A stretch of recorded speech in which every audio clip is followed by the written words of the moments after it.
Bonjour à tous. Il faut savoir qu'en Afrique, il y a un vrai problème dans le football africain. Et c'est d'ailleurs quelque chose qu'on trouve beaucoup au Maghreb, et tout particulièrement au Maroc, c'est que certains joueurs brillent en club. Mais une fois qu'ils jouent avec leur équipe nationale, tu les reconnais plus. C'est comme si tu vois ta copine ou ta femme qui participe à une émission de cuisine comme Top Chef et que tu la vois à la télé pendant des mois, elle te fait des trucs de fou, et une fois qu'elle rentre à la maison, elle te fait des pâtes au ketchup. Mais là c'est la même chose avec les joueurs marocains. Le meilleur exemple c'est Ziyech. On a tous vu ses matchs en Champions League l'année passée, on va pas revenir là-dessus. Mais ce qui est incroyable, c'est que ça contraste totalement avec sa Coupe d'Afrique, où il était tellement catastrophique que c'était même malaisant. Donc dans cette vidéo, je vais vous donner mon avis sur la question, en vous disant pourquoi pour moi les joueurs africains jouent pas de la même façon quand ils jouent en club et en sélection.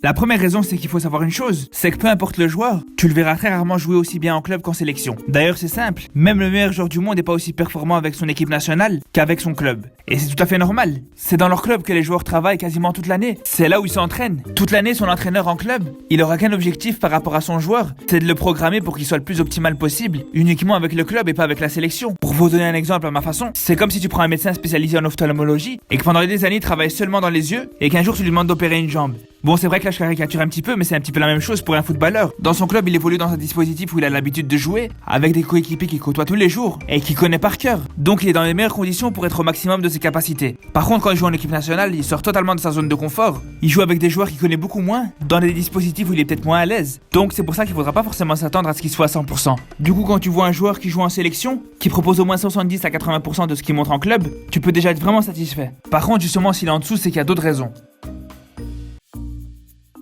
Ensuite, il y a une autre raison qui pour moi c'est l'une des raisons principales, c'est que l'Afrique a pour particularité de mettre une très grosse pression sur les épaules de leurs joueurs. Que ce soit de la part des médias ou des supporters, quand un joueur joue en Afrique, il sait que très souvent il sera vite mis sous pression. Et ça malheureusement pour le joueur c'est pas quelque chose qu'il peut facilement éviter. Parce que si un joueur veut éviter un club qui a un public qui est connu pour être chaud, c'est facile pour lui de les éviter. Il suffit juste qu'il se renseigne à l'avance sur les supporters avant de signer dans un club. Par contre pour une équipe nationale c'est plus compliqué. C'est pas comme si un joueur avait 50 000 choix d'équipe nationale, contrairement à pour ce qui est des clubs. D'ailleurs vous savez ce qu'on dit, quand un joueur choisit de porter les couleurs d'un pays, en général c'est un choix du cœur. Il va pas choisir de jouer pour une équipe nationale, pour des facteurs extérieurs comme le public ou la météo. D'ailleurs justement, quand le joueur fera un choix du cœur et qui gère mal la pression, ça peut aussi lui jouer des tours. Parce que justement il pourra avoir du mal à supporter cette pression si le pays lui tient vraiment à cœur. C'est paradoxal mais c'est des choses qui existent. Par contre je vous accorde aussi qu'il y a l'inverse. Il y a des joueurs qui quand ils jouent avec leur sélection, l'attachement qu'ils ont pour leur pays fait qu'ils sont meilleurs en équipe nationale qu'en club. Et c'est quelque chose qu'on trouve surtout en Amérique du Sud.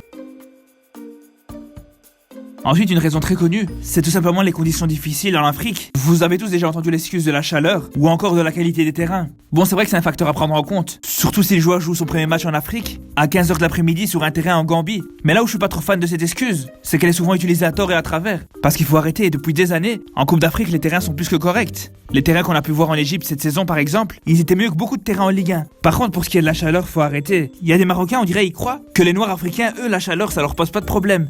Ils vont dire ouais mais eux ils ont l'habitude. Mais quelle habitude? La plupart qui jouent contre toi en équipe nationale, ils ont grandi en région parisienne. Et puis même s'ils sont nés au bled, ça veut pas dire pour autant que parce qu'il fait chaud ils vont pas transpirer. C'est comme si maintenant pendant un jour de l'année t'as faim et on va te dire ouais mais toi ça va, t'as l'habitude avec le ramadan.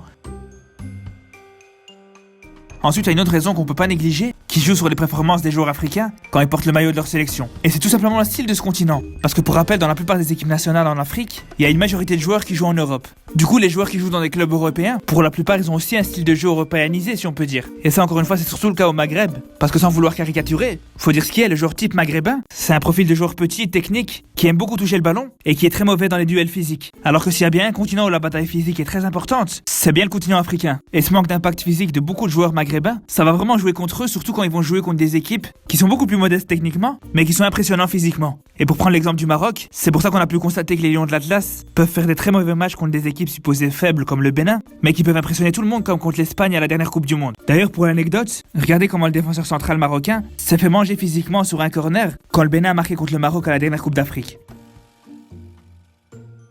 Enfin, pour le cinquième et dernier point, j'ai pas une raison en particulier, mais on va dire qu'il y en a plusieurs Comme certains joueurs qui jouent avec leur équipe nationale, mais que c'est juste un choix par défaut, et qu'ils auraient préféré jouer avec le pays européen dans lequel ils sont nés, mais que la concurrence elle était trop forte. Ou alors il y a certains joueurs qui jouent avec leur équipe nationale, juste pour se mettre en valeur, vu que comme vous savez les compétitions comme la Coupe d'Afrique, ça attire beaucoup de monde, et certains clubs qui cherchent des joueurs suivent la CAN de très près. Donc certains jouent en équipe nationale juste pour ça, et comme vous le savez, dans le football quand tu fais passer tes intérêts après celui de l'équipe, tu seras jamais au maximum de tes capacités. Après il y a plusieurs autres raisons, je pense avoir dit les principales. Dans toutes les causes que j'ai citées dans cette vidéo, pour chaque joueur il pourrait y avoir une ou plusieurs différentes. Si avec ces raisons vous avez reconnu certains joueurs, n'hésitez pas à me le dire en commentaire. En attendant je vous dis à la semaine prochaine, et prenez soin de vous.